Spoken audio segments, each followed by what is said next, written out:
friends, family, loved ones. I'm Mike B, and thank you for taking the time to check out this video.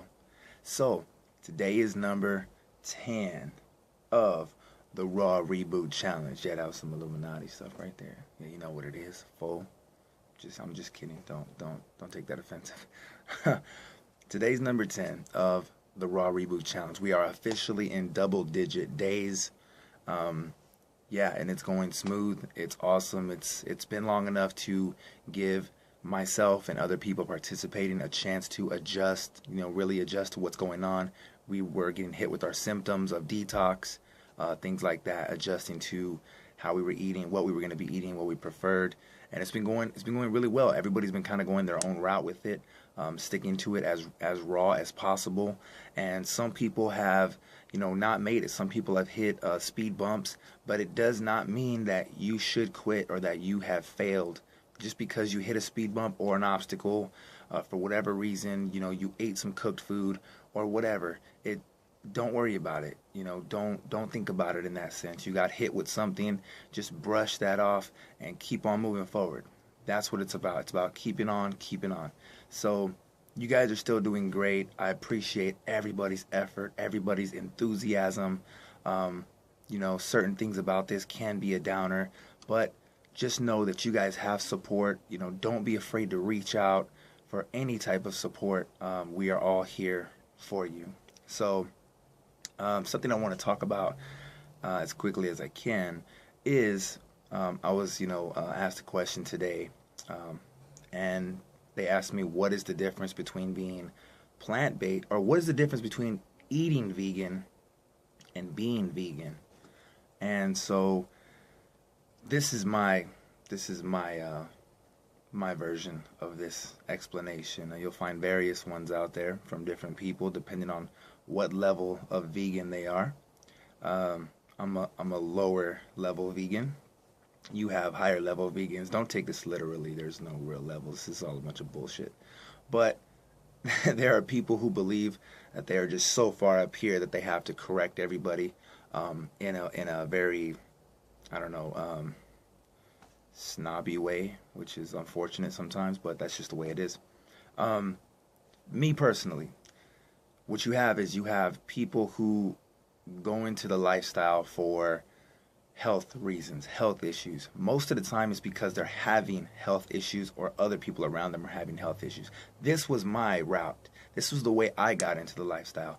I got into the lifestyle because I started to notice that every single one of my relatives had some type of chronic disease, whether it was cancer, diabetes, cirrhosis of the liver, dementia, just you name it, it was happening, right? Arthritis, osteoporosis, obesity, just everything. And if it wasn't physical, it was a mental disorder. You had aggressive people, you had people who were addicted to drama, addicted to just negativity and sought it out in life as entertainment.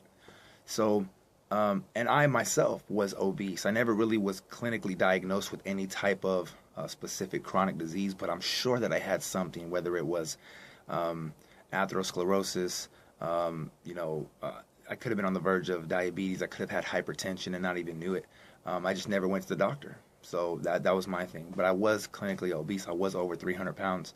And so all of us were sick. I do not have one relative that I know of that has died of natural causes, that has just grew old and, and just passed away in their sleep. Like, it's never happened. So as I started noticing that, I started to start looking at, well, why are we this way? We're going to the doctor, we're getting medication, but none of that is helping. Like, none of that's even working at all. So I started to look into alternative treatments for these things.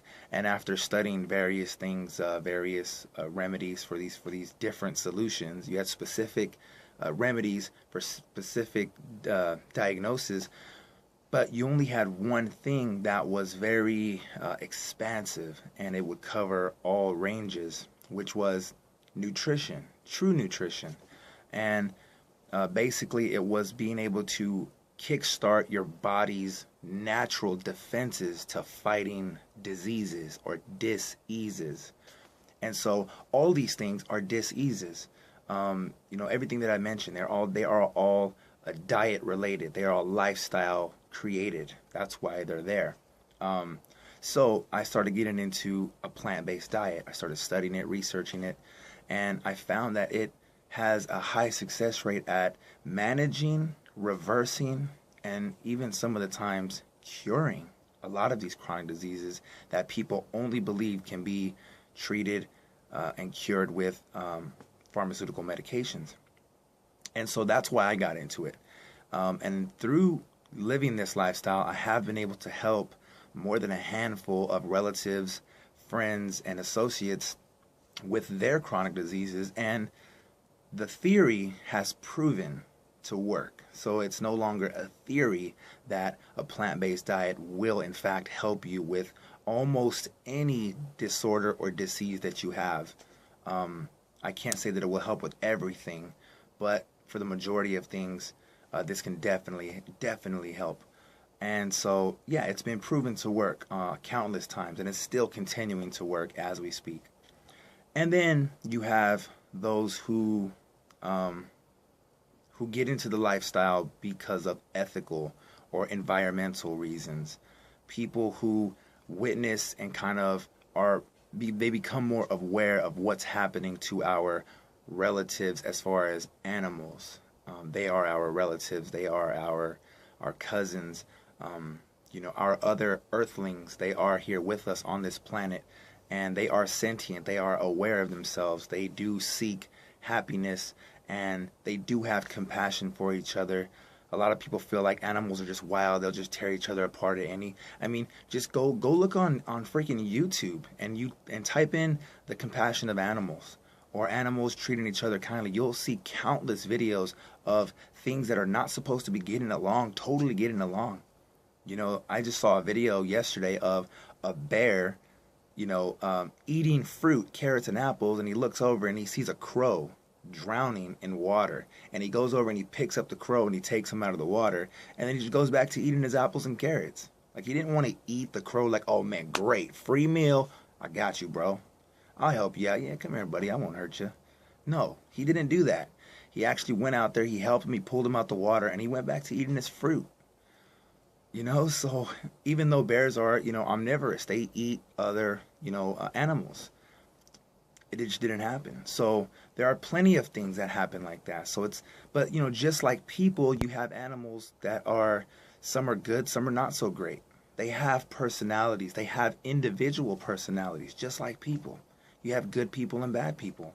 So people who are aware of that, they become aware and they become more aware of what's happening in the industries, such as the meat and dairy industry, the entertainment industry, the fur industry, and they become outraged and they start to protest and they start to advocate freedom and liberation for animals, which is an outstanding thing, and I have high respect for all of you who do that. So that's the difference, is that people who get into it for health reasons will go plant-based, but they might not stop wearing animal products. They might not stop using items that were tested on animals, not necessarily because they don't care about it, but just because they don't go that far into the research, because that's not their main focus. The main focus is not compassion for animals and environmental reasons. It's for personal health or the health of the people around them, which is also a phenomenal thing. It's also a great thing because it takes a lot of hard work and it takes a leap of faith to go the alternative and holistic route in order to help people. So that's a phenomenal thing, but that's the difference. The difference is that plant-based, so eating vegan, right? You can eat vegan. So you have plant-based eaters who will eat meat as well or use animal products, but they can be, you have plant-based eaters who don't eat any animal products. They totally eat vegan, but they aren't vegan in the sense that they don't promote or they don't go to circuses. They might still do those things. They might still go to SeaWorld and things like that. They still might wear leather. And I mean, you might say what you want to say about that, But the way I see it is they're taking huge strides, huge steps in supporting the the vegan community. You know, they're taking the steps to become more aware of these things, and you have to commend them. You have to appreciate that. And so that's eating vegan, eating a plant-based meal, plant-based diet. And being vegan is cutting out your support of the industries that torture, enslave, slaughter, mutilate, manipulate, test on, just brutally treat animals. So as you avoid that at all costs, no matter how inconvenient it may be to you or your family, you do that because you feel a spiritual connection with these things, and they are no longer things. They are people. They are earthlings. They are spirits. They are souls. They are beings. And you understand that if it was you, you have empathy, you have compassion. If it was you, how would you feel? Would you want somebody else to look out for you, to try to help you? Of course you would. So that's being vegan, having compassion. So I started out eating vegan to help my family, my relatives, and myself. And throughout living the lifestyle and practicing the lifestyle, I became more aware of what it was to actually be vegan. And now I stay in it for both equally. And that's why I practice holistic health, which is mind, body, and soul. And I do it all every day, and I try to find the balance between it all. Now, you cannot completely cut out your support to these industries without totally going off the grid and living in the forest on your own. I mean, just having a TV, having a car, living in an apartment, a house, you're going to somehow contribute to industries that have ties with animal abuse. It's inevitable, unfortunately. That's just the modern day world that we live in. So if you were to go off of that, these people who claim like, oh, you're not a vegan because you eat honey. You're not a vegan because, you still wear leather shoes that you had from 10 years ago. You should just throw them away. If you really want to dig deep down, everything that they support, if they live in a modern day, especially if they're making YouTube videos, if they're on Facebook, if they're social networking and stuff, they are supporting the industry which contributes to animal abuse. What we do is we don't sit there and tell you, oh, you're this, you're that, because you're not fully vegan or you're not as righteous as you claim to be or how, as much as I feel you should be. What we do is we say, thank you.